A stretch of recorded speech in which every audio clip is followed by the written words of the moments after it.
அனைவருக்கும் வணக்கம். நான் மருத்துவர் வினோத். கை கால் பகுதி மரத்து போகுது, இல்ல காலில் ஆணி வச்சு இல்ல ஊசி வச்சு குத்துற மாதிரி ஏற்படுது, இல்ல தொடையிலிருந்து கெண்டைக்கால் வரைக்கும் அப்படியே இழுத்து பிடிக்கிறது, இல்ல கரண்ட் ஷாக் அடிச்ச மாதிரி இருக்கும், இல்ல தோள்பட்டையிலிருந்து நம்மளுடைய கை விரல்கள் வரைக்கும் இந்த எலக்ட்ரிக் ஷாக் அடிச்ச மாதிரி இருக்கும். இந்த மாதிரி சந்தேகத்தை நிறைய நண்பர்கள் கேட்குறாங்க. இதற்கு என்ன காரணம்? இதற்கு முக்கியமா நரம்புகள்ல ஏற்படக்கூடிய பிரச்சனை, பெரிஃபரல் நியூரோபதி தான் காரணங்க. நரம்புகள் நம்மளுடைய உடம்புல என்ன வேலையை செய்யுது அப்படின்னா, நம்மளுடைய மூளையில இருந்து நம்மளுடைய கை கால் மற்றும் மற்ற பகுதிக்கு சிக்னல்ஸை லேசான மின்சாரமா எலக்ட்ரிக் கரண்டா எடுத்துட்டு போகுது. எப்படி நம்ம வீட்டில் இருக்கக்கூடிய சுவிட்ச் பாக்ஸ்ல இருந்து ஏசி டிவி ஃபேனுக்கு கரண்ட் போய்கிட்டு இருக்கோம் ஒயர்ல, அந்த ஒயரை சுத்தி இன்சுலேஷன் அப்படின்ற அந்த பிளாஸ்டிக்னாலான அந்த ஒரு விஷயம் இருக்குங்க. ஸோ அது கட் ஆயிடுச்சு அப்படின்னா, நம்ம அந்த ஒயரை நேரடியாக தொட்டோம் அப்படின்னா நமக்கு கரண்ட் ஷாக் அடிக்கும். அதே மாதிரி தான் நம்மளுடைய உடம்புல நரம்புகள் லேசான இந்த மின்சாரத்தை ஒவ்வொரு பகுதிக்கும் எடுத்துட்டு போயிட்டு இருக்கும். அந்த நரம்புகளை சுத்தி இருக்கக்கூடிய அந்த பிளாஸ்டிக் மாதிரி இருக்கக்கூடிய இன்சுலேஷன் தான் இந்த மைலின் ஷீத் அப்படின்ற அந்த விஷயம்.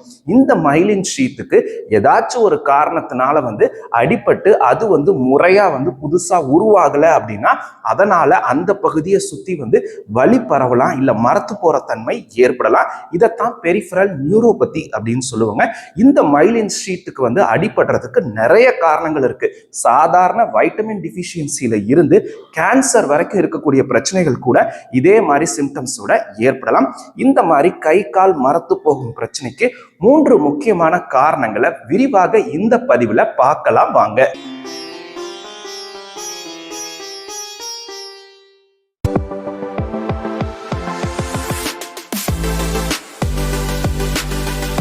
பெரிஃபரல் நியூரோபதின்னு சொல்லக்கூடிய கை கால் பகுதியில் மரத்து போகக்கூடிய தன்மையை ஏற்படுத்தும் பிரச்சனைக்கு நிறைய காரணங்கள் இருக்குங்க.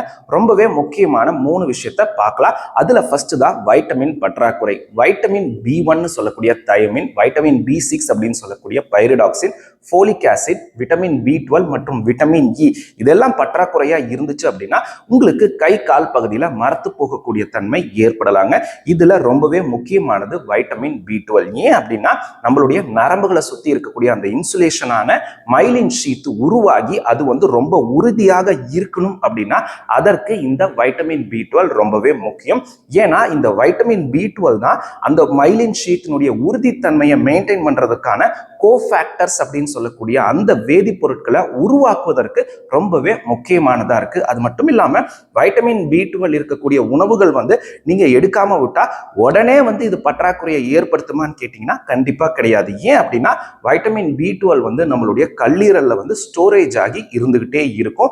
ஸோ நீங்க இந்த அசைவ உணவுகளை நிறுத்தி 1 மாசம் 2 மாசம் கழிச்சு தான் இது பற்றாக்குறைக்கான அந்த சிம்டம்ஸை டிபிக்கலா ஏற்படுத்தும். இதற்கான சிகிச்சை அப்படின்னு பார்த்தோம் அப்படின்னாங்க, வைட்டமின் B12 அதிகமாக இருக்கக்கூடிய உணவுகளை நீங்க ரெகுலரா எடுத்துக்கலாம். இல்ல சார், எனக்கு மரத்து போகக்கூடிய தன்மை ரொம்ப அதிகமா இருக்கு அப்படின்றப்ப உங்களுடைய மருத்துவர் விட்டமின் B12 இருக்கக்கூடிய சப்ளிமெண்ட்ஸை அதிக டோஸ்ல கொடுப்பாங்க. ஏன்னா நார்மலா விட்டமின் B12 ஒரு 2 ல இருந்து 3 மைக்ரோகிராம் தான் தினசரி தேவை. ஆனா உங்களுடைய மருத்துவர் ட்ரீட்மெண்ட்டுக்காக 500 மைக்ரோகிராமுக்கும் அதிகமா கொடுப்பார். ஏன் அப்படின்னா இவ்வளவு ஹை டோசஸ்ல கொடுக்கறப்பதான் அந்த நரம்புகள் சீக்கிரமா ரீஜெனரேட் ஆகி ஹீல் ஆகும். அப்பதான் உங்களுக்கு அந்த மரத்து போகக்கூடிய தன்மையும் சீக்கிரமாவே சரியாகும். கை கால் பகுதி மரத்து போவதற்கு 2வது முக்கிய காரணம் டயபெட்டிஸ் அப்படின்ற சர்க்கரை நோய் தாங்க. சரி, டயபெட்டிஸ் இருக்கிற எல்லாத்துக்குமே இந்த பிரச்சனை ஏற்படுமான்னு கேட்டீங்கன்னா கண்டிப்பா கிடையாதுங்க. ஆனா உங்களுடைய பிளட் சுகர் லெவல் 200க்கு மேலேயே அதிக நாட்கள் இருக்கு, இல்ல உங்களுடைய HbA1c 7க்கு மேலேயே மெயின்டைன் ஆகிட்டே இருக்கு அப்படின்னா உங்களுக்கு இந்த கை கால்கள் மரத்து போகக்கூடிய பிரச்சனை ஏற்படுவதற்கு நிறைய சான்சஸ் இருக்குங்க. இதை டயபெட்டிக் நியூரோபதி அப்படின்னு சொல்லுவோம். நம்மளுடைய நரம்புகளுக்கு நார்மலா இந்த ரத்த ஓட்டம் அப்படின்னு சொல்லக்கூடிய பிளட் சப்ளை வாசா நர்வோசம் அப்படின்ற சிறிய வகையான ரத்த குழாய் மூலியமா போய்கிட்டு இருக்குங்க. இந்த டயபெட்டிஸ்னால அவங்களுடைய ரத்தத்துல பிசுபிசுப்பு தன்மை அதிகமாகும். இதனால சிறிய வகையான ரத்த குழாய்கள் அதிக அளவு பாதிக்கப்படும். மைக்ரோ வாஸ்குலேச்சர் அப்படின்னு சொல்லுவாங்க. இப்படி இருக்கிறப்ப உங்களுடைய பிளட் சுகர் லெவல் ரொம்ப அதிகமாகவே இருந்துட்டே இருந்துச்சு அப்படின்னா நரம்புகளுக்கு போகக்கூடிய அந்த இரத்த குழாய்கள் வந்து பாதிக்கப்பட்டு நரம்புகளுக்கு போதுமான இரத்த ஓட்டம் இருக்காதுங்க. இதனால அந்த நரம்பு இருக்கக்கூடிய பகுதி வந்து டீஜெனரேஷன் அப்படின்ற அழிவை வந்து சந்திக்கும். இந்த காரணத்தினாலதான் உங்களுடைய கால் மற்றும் கை பகுதியில வந்து மரத்து போகக்கூடிய தன்மை, இல்ல ஊசி வச்சு குத்துற மாதிரி இருக்கிறது, இல்ல எலக்ட்ரிக் கரண்ட் அடிச்ச மாதிரி இருக்கக்கூடிய அந்த சென்சேஷன் வந்து ஏற்படுங்க. சரி டாக்டர், இதை எப்படி சரி பண்றது அப்படின்னு கேட்டீங்கன்னாங்க, ஸ்டார்டிங் ஸ்டேஜ்லயே வந்து உங்களுடைய சுகரை வந்து நீங்க கண்ட்ரோல்ல வச்சுக்கிட்டே இருந்தீங்க அப்படின்னா கண்டிப்பா ரெக்கவர் பண்ண முடியுங்க. அதுக்கப்புறம் அந்த நர்வு பெயின் அப்படின்னு சொல்லக்கூடிய அதிக நரம்பினால் ஏற்படக்கூடிய வலியை வந்து சரி பண்ணுவதற்கு நிறைய மருந்துகள் இருக்கு. அந்த மருந்துகள் எல்லாமே வந்து பிரிஸ்கிரிப்ஷன் மெடிசன்ஸ், அதனால அதனுடைய பேரை வந்து குறிப்பிட முடியாது. ஆன்டி சீசர் மெடிசன்ஸ் அப்படின்னு சொல்லும், செலக்டிவ் செரட்டோனின் ரீஅப்டேக் இன்ஹிபிட்டர்ஸ் அந்த வகையான மருந்துகள், அதுக்கப்புறம் ட்ரைசைக்ளிக் ஆன்டி டிப்ரெசன்ஸ் வகையான மருந்துகள், இந்த மருந்துகள் எல்லாம் கொடுப்பாங்க. அது மட்டும் இல்லாம நர்வு ரீஜெனரேஷனுக்கு விட்டமின் B12 ரொம்ப முக்கியம். ஸோ விட்டமின் B12 வந்து அல்ட்ரா ஹை டோசஸ்ல கொடுத்துக்கிட்டே இருக்கும். ஸோ ஃபர்ஸ்ட் ரொம்பவே முக்கியமான விஷயம் உங்களுடைய பிளட் சுகரை கண்ட்ரோல் பண்றது தான். அதுக்கப்புறம் தான் பெயினை கண்ட்ரோல் பண்றதுக்கான அந்த பெயின் ரிலீஃப் மெடிசின்ஸ்.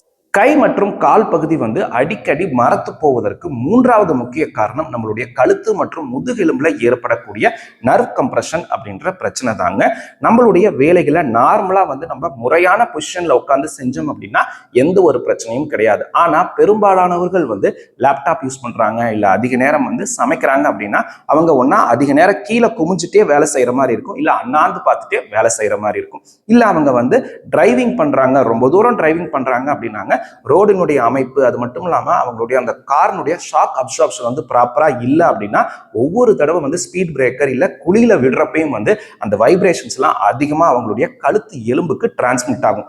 ஆரம்ப கட்டத்துல அவங்க கழுத்து எலும்பு சுத்தி இருக்கக்கூடிய தசைகள் வந்து லேசா ஸ்டிஃபா வந்து தசைப்பிடிப்பு ஏற்படும். அதை அவங்க கண்டுக்காம விட்டுட்டாங்க அப்படின்னாங்க இன்னுமே அந்த வைப்ரேஷன்ஸ் தொடர்ந்து அந்த கழுத்து எலும்பு இல்ல முதுகெலும்புக்கு போய்கிட்டே இருக்கும். அப்படி போகிறப்ப அந்த எலும்புகளுக்கு நடுவுல இருக்கக்கூடிய ஜெல்லி போன்ற அமைப்பு தான் டிஸ்க் அப்படின்னு சொல்லும். அந்த டிஸ்க் லேசா கொஞ்சம் கொஞ்சமா பின்னோக்கி வந்துட்டே இருக்கும். அது ஒரு கட்டத்துக்கு மேல அதிக அளவு வந்து பின்னோக்கி வந்துருச்சு அப்படின்னாங்க நம்ம கழுத்து பகுதியில பிரச்சனை இருந்துச்சு அப்படின்னா நம்ம தோள்பட்டையில இருந்து கை விரல்கள் வரைக்கும் வந்து போகக்கூடிய நரம்பை வந்து அது அழுத்தி மரத்து போகக்கூடிய பிரச்சனையை ஏற்படுத்தலாம். இல்ல நம்மளுடைய முதுகு தண்டுவட பகுதியில இருந்துச்சு அப்படின்னாங்க நம்மளுடைய தொடையிலிருந்து கெண்டக்கால் மற்றும் கால் விரல்கள் வரைக்கும் போகக்கூடிய நரம்புகளை அழுத்தி அந்த பகுதியில மரத்து போகக்கூடிய பிரச்சனையை ஏற்படுத்தலாங்க. சரி டாக்டர், நீங்க சொல்ற மாதிரி வந்து எனக்கு கழுத்து எலும்பு பகுதி இல்ல முதுகெலும்பு பகுதியில வந்து அந்த டிஸ்க் வந்து பின்னோக்கி வந்து நரம்பு அழுத்திட்டு இருக்குன்னு சொல்றாங்க, இதற்கு என்ன மாதிரி சிகிச்சை எடுக்கலாம் அப்படின்னு கேட்டீங்கன்னாங்க ஃபர்ஸ்ட் ரெஸ்ட், அப்புறம் அந்த பெயின் கில்லர்ஸ் மற்றும் மசில் ரிலாக்சன்ட் எடுக்கணுங்க. அதுக்கப்புறம் வந்து இந்த மசில் ஸ்ட்ரென்தனிங் எக்ஸசைசஸை ஆரம்பிக்கலாம். அப்புறம் கொஞ்சம் கொஞ்சமா உங்களுடைய ஆக்டிவிட்டிஸை நீங்க செய்ய ஆரம்பிக்கலாங்க. ஆனா இனிமேல் வந்து வராம இருக்கணும் அப்படின்னா ப்ராப்பரான உங்களுடைய அந்த ஒர்க்கிங் பாஸ்டரை நீங்க மெயின்டைன் பண்ணணும். ரொம்பவே வலி அதிகமா இருக்கு, இல்ல தசைகள் வந்து ஆல்ரெடி வந்து பாதிக்கப்பட்டு வீக்னஸ் இருக்கு அப்படின்னா கண்டிப்பா வந்து டீகம்ப்ரெஷன் அறுவை சிகிச்சை வந்து தேவைப்படலாங்க. இல்ல சார் எனக்கு வலி வந்து ரொம்ப நாளா இருக்கு ஆனா மாத்திரைகள் எல்லாம் எடுத்தும் சரியாகல அப்படின்றப்ப உங்களுக்கு ஸ்டீராய்டு இன்ஜெக்ஷன் வந்து முதுகு தண்டுவடத்துல இல்ல கழுத்து பகுதியில கொடுக்கலாங்க. பெரும்பாலானவர்களுக்கு வந்து சர்ஜரி இல்லாமலே இதன் மூலியமாவே வந்து ரெக்கவரி பண்ண முடியும். தற்போது வர கை கால்கள் மரத்து போவதற்கு 3 முக்கியமான பிரச்சனைகளை பத்தி மட்டும்தாங்க பார்த்திருக்கோம். இது மட்டும் இல்லாம ரொமட்டாய்டு ஆர்த்ரைட்டிஸ், ஹைப்போதைராய்டிசம், ஒரு சில வகையான கேன்சர்கள், ஜாக்ரன் சிண்ட்ரோம் போன்ற ஆட்டோ இம்யூன் பிரச்சனை இருந்தா கூட கை கால்கள் மரத்து போகக்கூடிய பிரச்சனை ஏற்படலாம். அதை பத்தி அடுத்த பதிவுல கவர் பண்றேங்க. இந்த வீடியோ வந்து உங்களுக்கு பயனுள்ளதா இருந்தா கண்டிப்பா லைக் பண்ணுங்க, மற்றவங்களும் பயன்பெறுவாங்கன்னு நினைச்சீங்கன்னா ஷேர் பண்ணுங்க. உள்ளங்கையில் மருத்துவம் சேனலுக்கு சப்ஸ்கிரைப் பண்ணுங்க. மருத்துவம் சார்ந்த தங்களுடைய சந்தேகங்களை கீழே உள்ள கமெண்ட் பாக்ஸில் கமெண்ட் பண்ணுங்க. நன்றி, வணக்கம்.